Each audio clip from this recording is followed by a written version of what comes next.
Eu queria que você abrisse a sua Bíblia no livro de Salmos, no Salmo 115, por favor. Salmo 115. Abra a Bíblia. Toda quarta-feira e domingo você tem que trazer a Bíblia. Em livro, em especial. Por que o livro? Porque não há distrações. O celular, além de ser digital, é importante sim, mas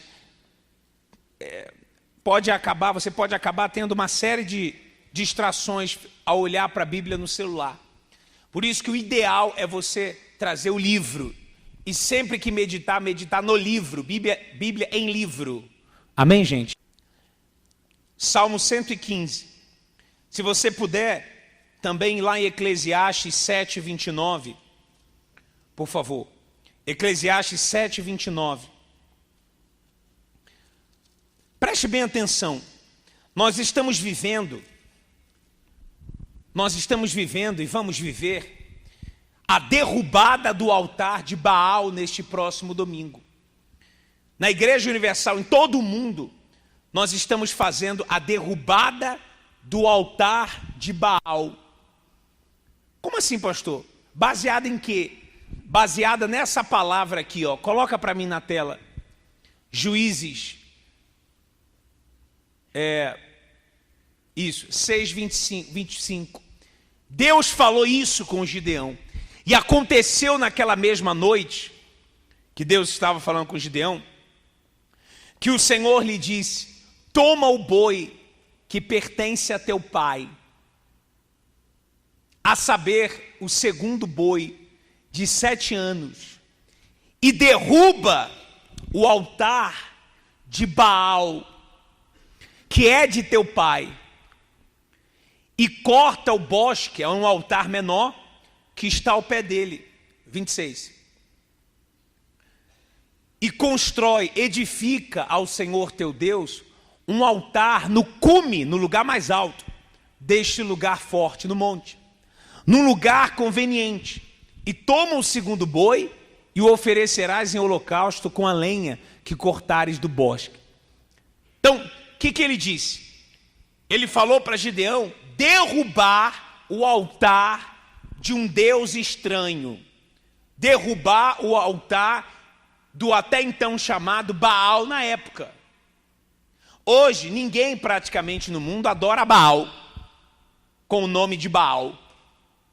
Dificilmente você fala assim, qual é o seu Deus? Baal.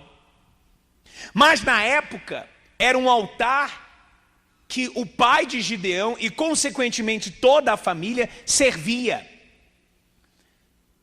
E hoje eu quero que você pare para pensar quais são os altares de Baal que ainda estão na sua vida. Quando a pessoa não recebe o Espírito Santo, tem um porquê, tem um motivo. A essa altura do campeonato, todo mundo já era para estar batizado com o Espírito Santo na igreja. Hoje já não é mais dia 16, hoje é dia 19. Certo? Nós estamos vivendo ainda a fogueira santa, mas até esse tempo já era para todo mundo ter uma experiência com Deus. Já era para ter acontecido. E por que não aconteceu ainda? Está aí a revelação do Espírito Santo para você entender. O altar de Baal. Ainda existe um altar de Baal. Ele não foi destruído. Ele não foi quebrado. Ele não foi esmiuçado. Pastor, como assim? Ainda há. No Salmo 115, ele diz assim: não a nós, Senhor, não a nós, mas ao teu nome dá glória. Ou seja, a glória só pode ser dada a Deus, mais ninguém. Tem pessoas que tentam roubar a glória de Deus. Quando você aceita um elogio, você está roubando a glória que era para ser dada a Deus. Tem pessoas que quando Deus se manifesta e ela tem um testemunho para contar, ela não conta, ela dá glória a outra coisa, a si e não a Deus. Deus se manifestou na vida dela, teve uma excelente notícia, um resultado, um testemunho. A pessoa se cala e não glorifica a Deus. A glória não é sua quando acontecer algo, é de Deus. Você tem que testemunhar, você tem que falar. Então a Bíblia está falando, não a nós, mas a ti, Senhor, a glória. E ele diz: por amor da tua benignidade, caráter do bem, benignidade, e da tua verdade. Existem altares de pecados de Baal grandes, que é fácil identificar. De longe você já vê e está errado. O cara está lá usando droga, está lá bebendo cachaça, está viciado, está traindo a mulher, você já sabe, é isso aí. Está na orgia, é isso aí. Mas existem altares pequenos. Altares, eu vou dizer, microscópicos. Altares microscópicos. Altares bem pequenos que passam muitas vezes despercebidos. E eu vou dar alguns exemplos de alguns altares que você precisa se analisar e ver se você tem um desses altares dentro de você que são de Baal. Pequenos. Que estão passando despercebido. Um tipo, superstição. Tem pessoas que são supersticiosas. Ou seja, como assim, pastor? Supersticiosas. Na virada do ano, ela tem que colocar a camisa branca. Porque ela crê que a camisa branca vai trazer para ela paz. Então ela faz questão de passar os 60 segundos do ano velho para o ano novo com a camisa branca. Aqui não tem praia, mas quem está na praia, ou numa cachoeira, no lugar que tem água, ou num rio, ou em algum lugar que ela atraia a sorte. Então entenda. E por outro lado, existem pessoas que o altar é o filho. Ela ama o filho. Para conversar com o pastor não dá, ela só fala do filho. O filho vive nela. O pai vive nele. A filha, a esposa, a mulher. Tem gente que está tão fissurado na mulher que a mulher é o centro da vida da pessoa, aquela mulher. Tem gente que o marido é o centro da vida. A pessoa para de cuidar de tudo e o marido. Tem gente que o altar é o cachorro. É o cachorro. Porque ela pode ficar sem comer, mas o cachorro não pode. Ela fica sem roupa, mas o cachorro tem que ter a roupinha do frio, a roupinha do calor. Ela está sem remédio, mas todo o dinheiro dela é para o cachorro.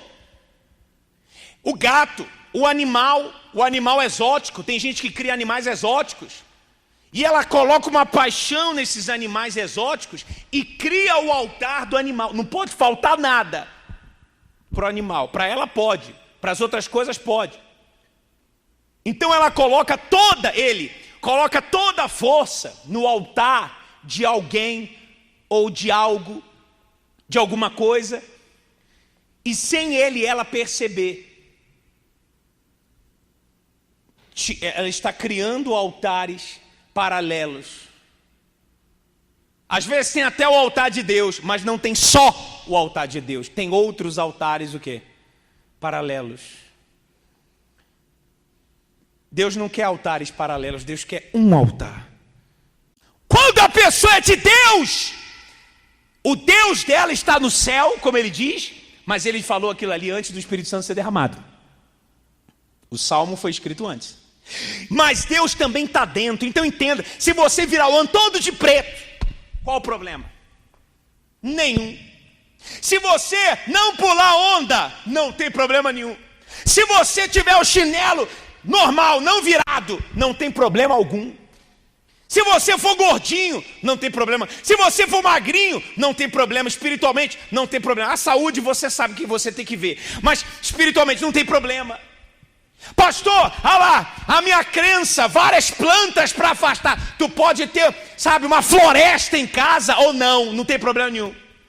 Tu pode comprar todas as pedras e ainda assim o diabo vai agir na sua vida. Que a pedra não vai trazer energia nenhuma se o Espírito de Deus não estiver com você. Ah, o desejo das grávidas. Ah, eu estou grávida, eu vou fazer um desejo, vai se cumprir. Ah, eu vou quebrar o espelho, vai ter azar. Tem gente que coloca toda a fé na aposta. Estou pegando pesado, né? Aposta nos jogadores do Brasileirão. Aposta aqui, aposta ali. Aposta, joga na quina. Sei lá, DF da sorte, sei lá o nome. Na quina. Vai lá na loteria, fiscaliza o número que jogou. A pessoa crê na sorte, e automaticamente crê no azar. E na maioria dos casos, fala a verdade. Tu já ganhou alguma coisa? Fala a verdade, fala para mim. Ganhou alguma coisa? Ah, eu ganhei, 50 reais é bastante? 100 reais é muito? Tu ganhou alguma coisa? Jogou a vida toda, e agora? Então, quando a pessoa tem o Espírito Santo, ela não depende de sorte, ela depende de Deus.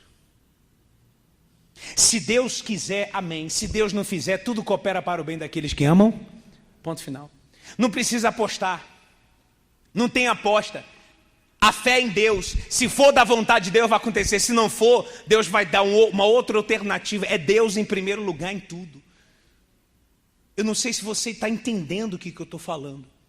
Você tem que arrancar de você o altar de Baal que está aí dentro. E que ninguém pode fazer isso por você, caso você queira ter o Espírito de Deus.